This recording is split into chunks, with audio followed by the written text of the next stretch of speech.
I just got this picture of myself in like a foxhole of like just war going on, and I'm just in this foxhole, like catatonic, cannot move, like. And I had this sense that that the Lord was saying, like, I'd be mad at a God like that too.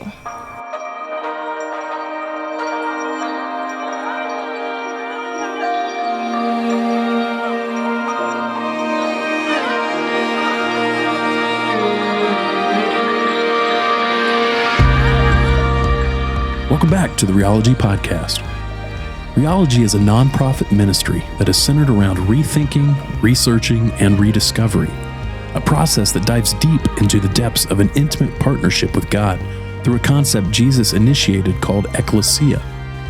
We strive to cultivate an environment that is not only safe to question and seek, but also one that is founded on the truths of partnership, words of hope that were uttered from the lips of Jesus himself. So in this podcast, we'll question Christian tradition, we'll investigate God myths, and we'll listen to those who are stirring, questioning, and desperately seeking more of what God is doing in and around us each day.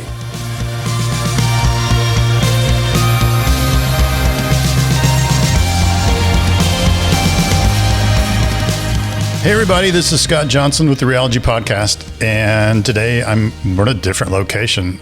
This is not my house. This isn't my front room. This is not my eat-in kitchen area. It's not my office area.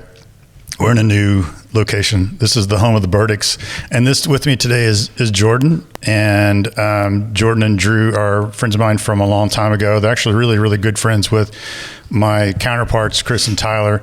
And y'all went to school together. Mm-hmm. So you went to Impact. So Chris and Tyler have pretty much, it's well documented about their experiences at Impact. So maybe we'll start pre-Impact. Okay. So why don't you tell me a little bit about like your growing up, did you grow up in a Christian home, go to church, that kind of stuff? Yeah. I was about as overchurched as possible, I think, short of having like a parent who was a pastor. My dad was a contractor. My mom was a stay-at-home mom. I have 3 older brothers, and they had us in a private Christian school our whole lives. And we went to Central Church of God over on the south side of town my whole life.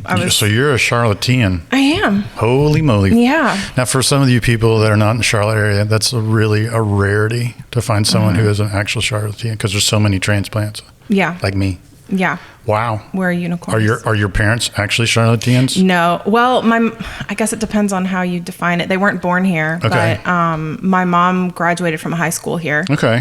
Country Day.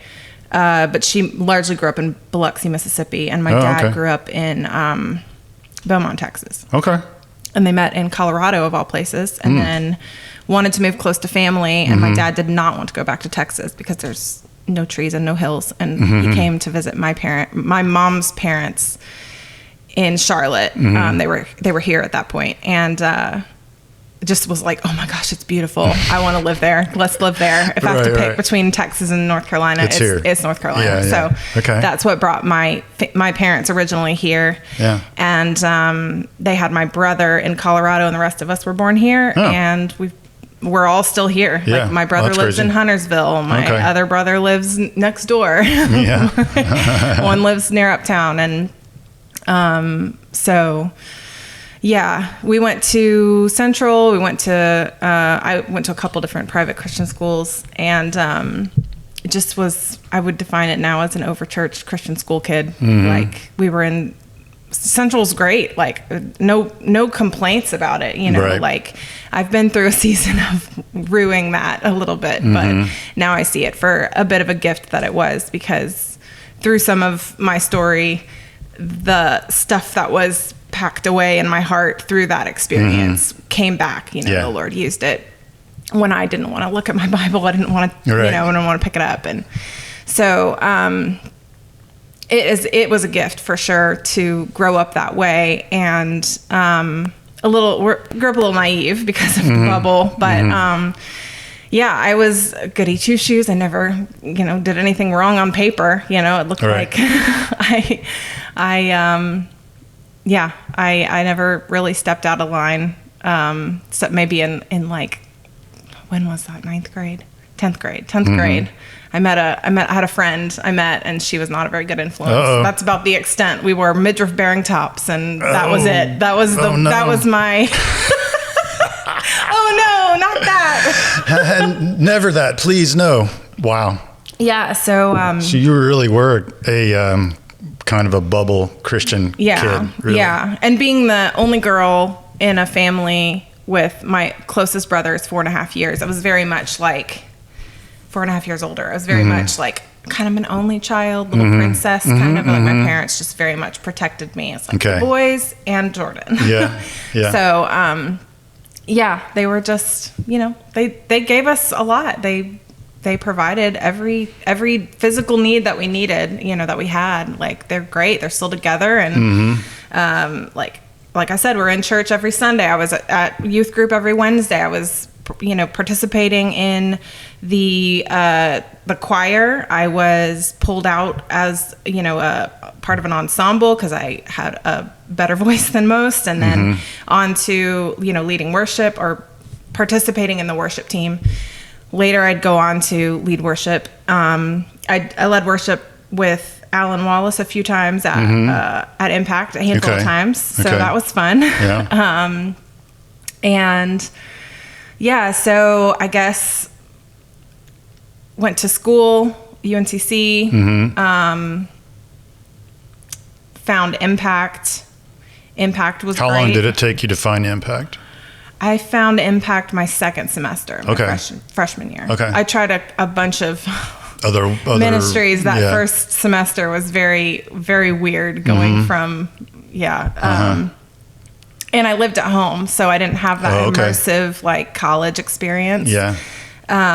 So I was commuting for my freshman year, and I was trying to find a way to plug in because Central kind of, I'm sure they're doing better now, but they're young adults, like post high school, not married yet group was a little lost in the mix kind of a thing. Yeah. So, and it was far, and I wanted to, establish my own friends and stuff in college. And so, I found Impact, met Drew that semester. Oh, wow. It's kind of hard to miss. Yeah. I met him not when I first saw him, it was definitely not like, oh, I'm going to marry that guy. Right. But he's like, who's the tall dude over there? Who is this guy? How did he break his arm? Yeah. Why does he have so much hair? So, but I mean, we got to know each other a lot more the next semester, and that's when we started dating. So we dated all through college and got married 2 weeks after we graduated.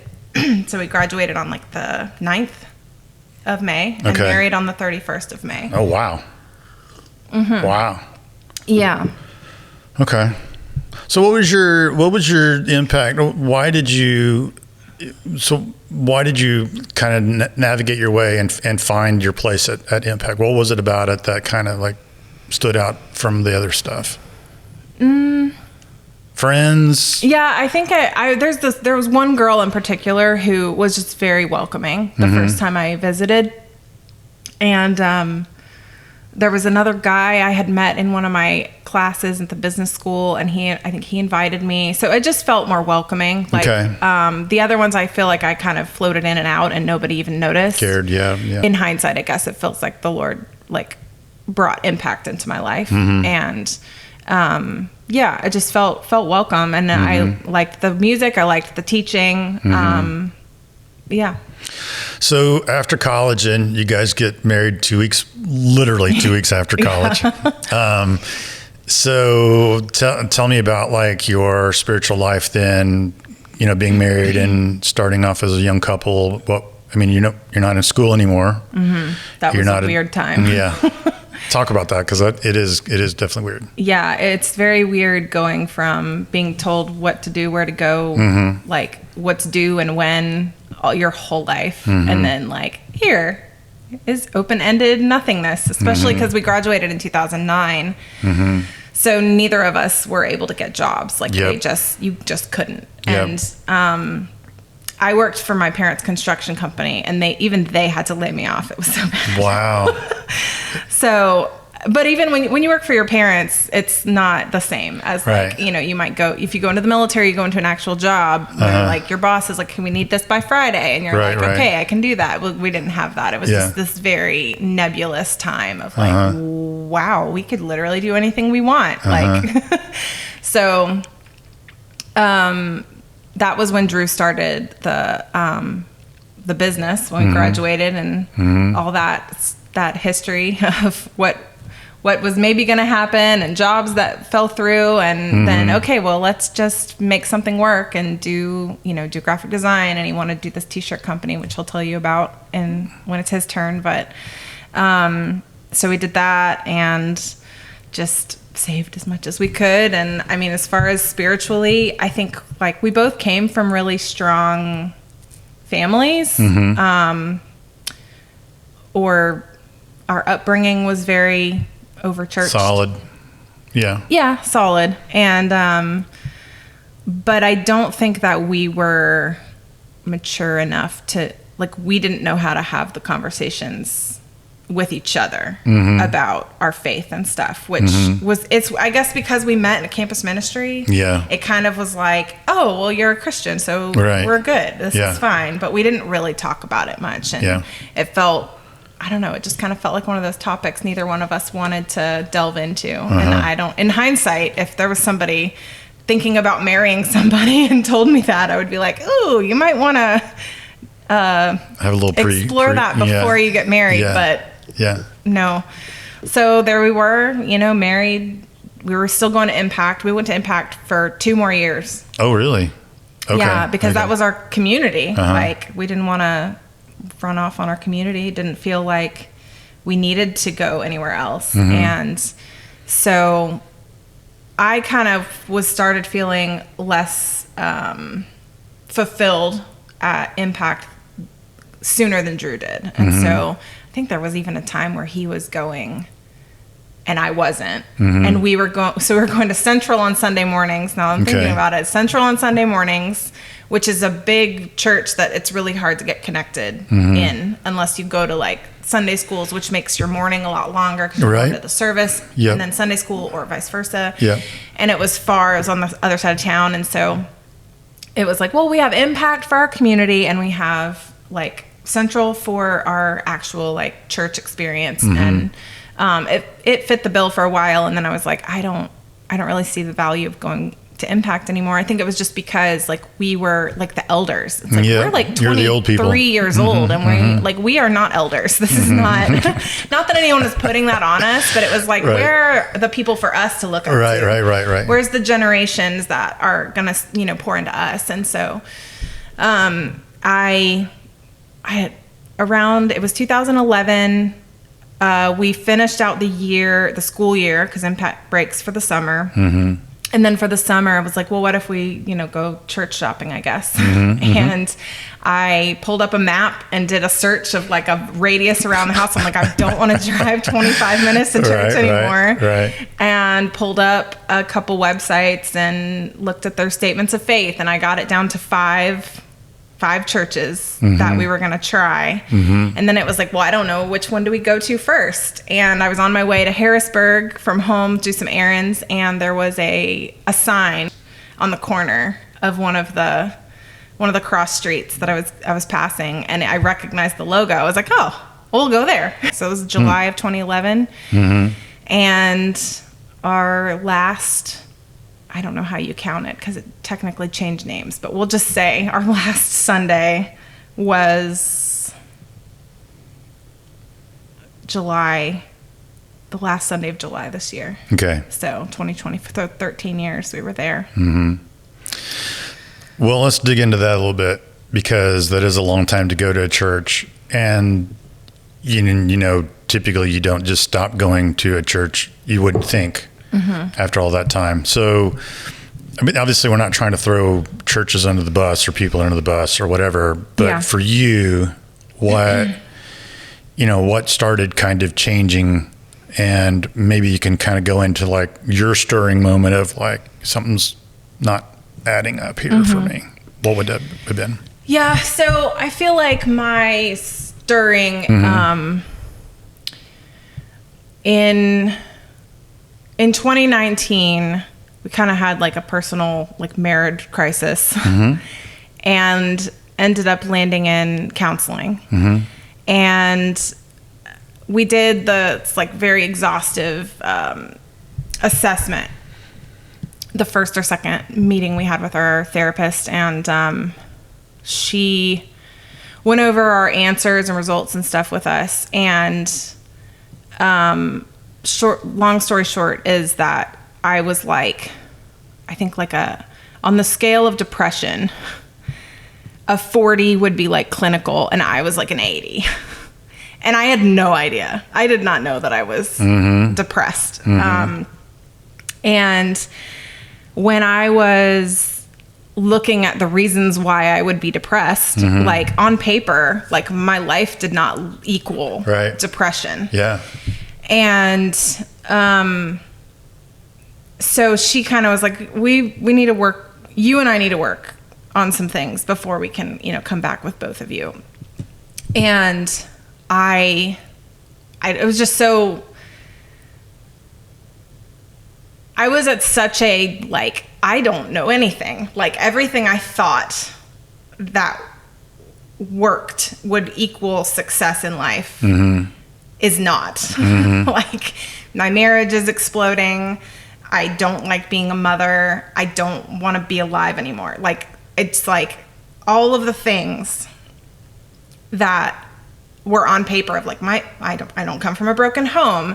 I have never lost like a loved one that's close to me. Like, my children are healthy. I'm healthy. My husband's healthy. Like, we did everything the right way. I didn't do anything. Is this because of the midriff bearing tops? Like, that's it.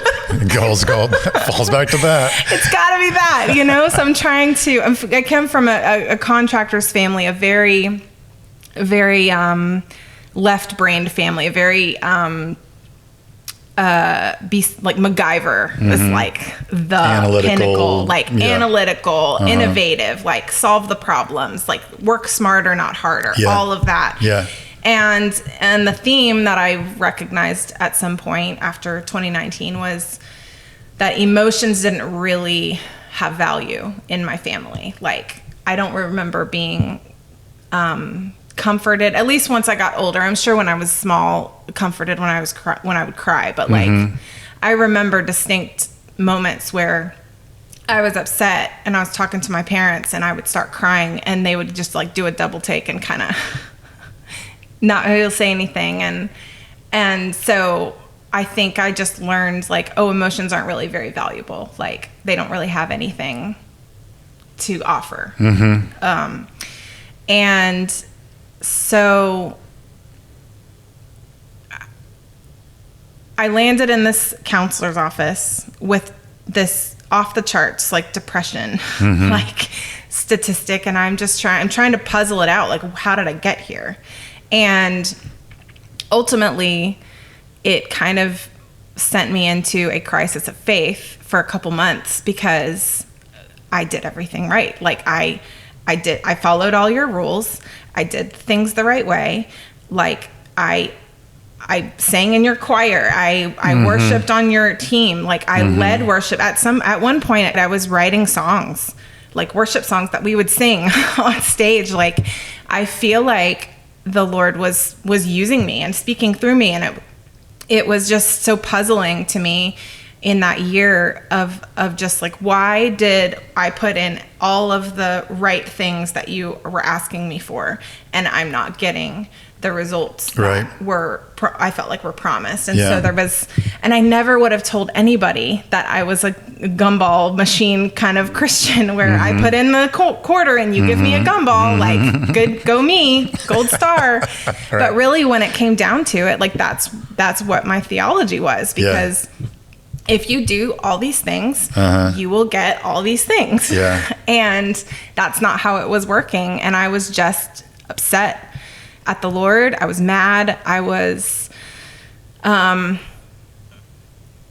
was questioning if he even existed. Like, there was a point where I like legitimately was like, I think I might have grown up in a cult. Like, maybe I'm that person.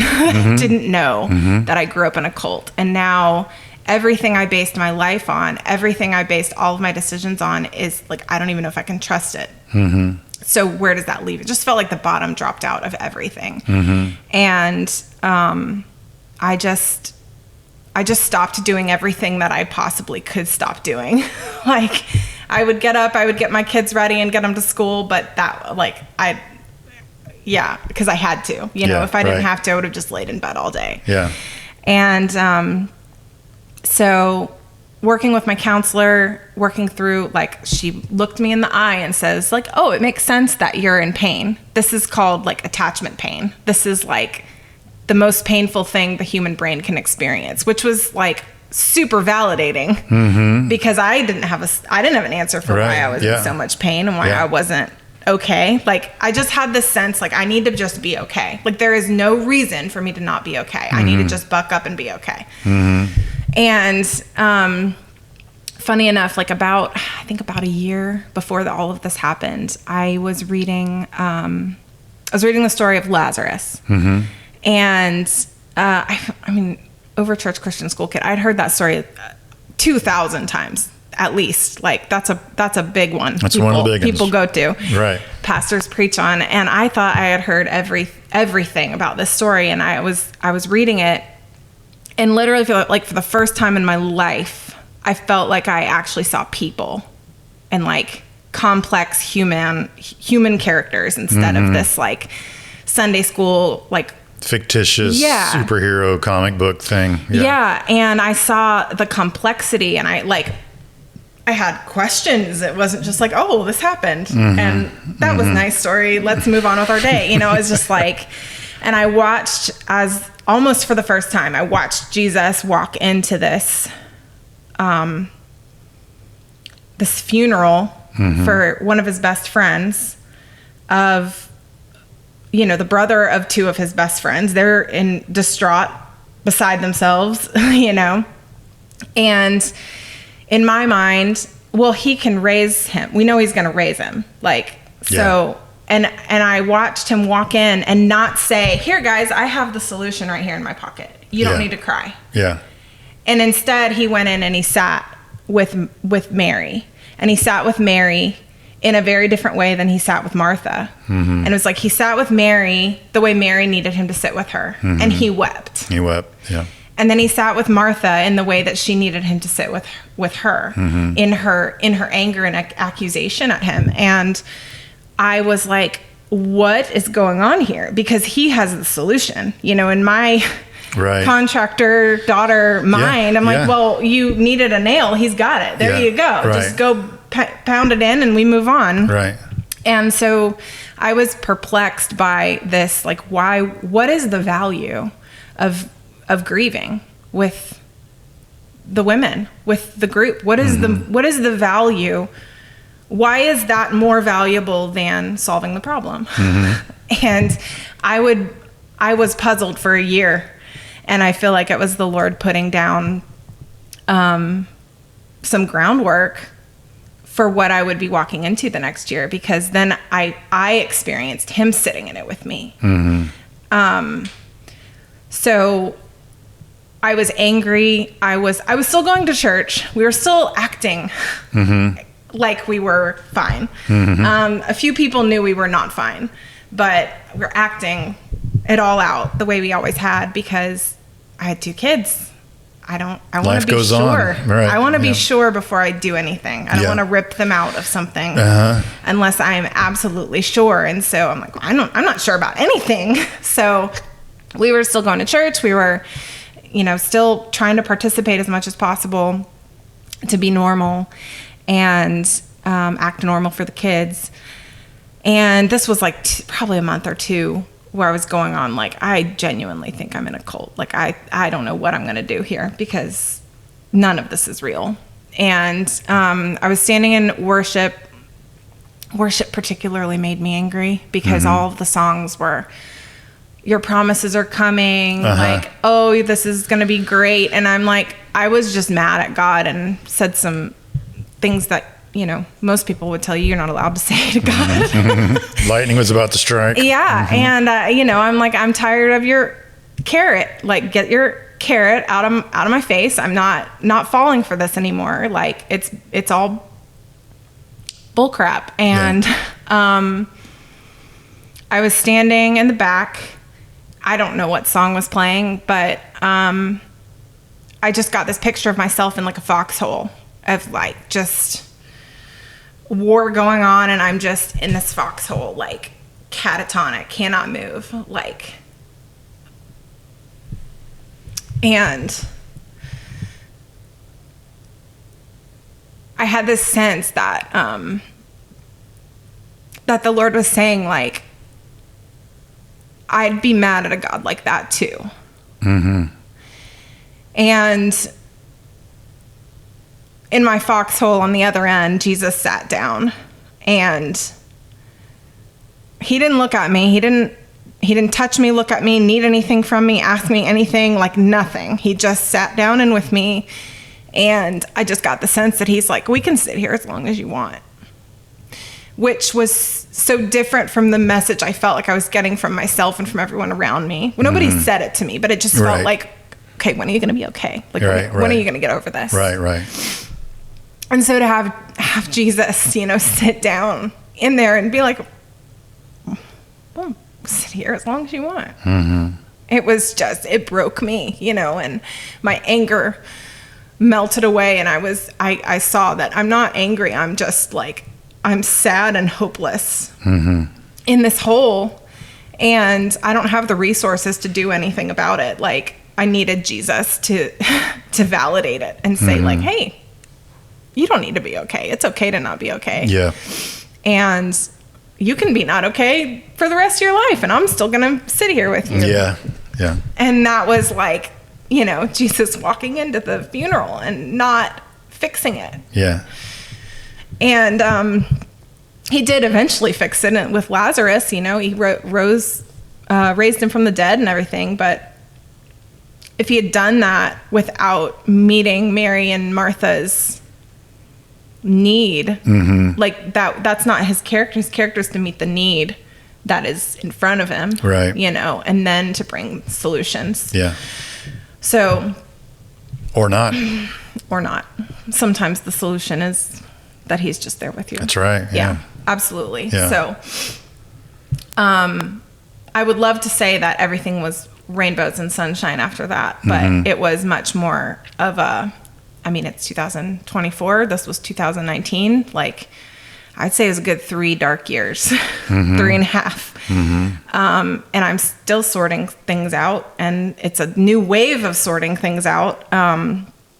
But every time, you know, depression would kind of cloud, or just disappointment would come, or whatever, like I had that picture of, you know, Jesus in the hole with me, and slowly it changed over time. Like slowly he was sitting there and not needing anything from me, and then it was kind of like I could scoop my foot over, and kind of like my shoe was next to his sandal. You know, it was like, I'm not looking at you or talking to you, but like, there's your foot, and you're there. You're actually there, you know? Right. And then it was like, okay, I can look up at him briefly. And then like, it was just tiny little baby steps over months. Yeah. Where it was just, okay, I don't know what I'm going to do. And it was just go back in that place with the Lord. There he is. And you know, now I'm to the point where it's like, okay, I can, anytime I need to, I can reach over and grab his hand, and he's there. Yeah. And, you know, there's so much I learned in counseling through all of these 5 years now, of just how I was approaching things wrong. Like the whole gumball mentality, like God is a relational God. He's not necessarily, he has solutions, but that's not the point. Yeah, exactly. And, you know, for several times the Lord would bring the verse of like, seek first the kingdom of God, and all these things will be added to you. And it was like, in my head, I've wanted to write a song that's like, it starts off with like, I won't seek you first. I won't seek you first. I will seek you only. Because none of that other stuff matters at all, you know? And if you give it to me, great. But what I really need is for you to sit in the hole with me. Yeah. And it just changed everything about the way that I related to the Lord. And like, I think I got saved when I was like 5 or 6. I don't know. There's a fuzzy memory of me with my feet on the dash of our minivan, you know, asking Jesus in my heart. And I got baptized in 2011. But not that he didn't use me, not that I wasn't saved, but it was just so powerful meeting Jesus that way. And it was like, what have I been doing all this time? Like, this is what it's about, you know? All that other stuff, I don't know, that got me nowhere. And so it's like actually meeting Jesus and learning from my counselor, learning from the Lord, learning from the people around me, and in a way that I just never was open to before, or not even open to. It was like I didn't even realize that part of the map was there. And it's just changed everything about how I relate to the Lord, what my walk with him looks like, the lack of shame in all of it, of like, oh, you didn't read your Bible for the last week, well, you better make up for it. You know, that doesn't enter my brain anymore.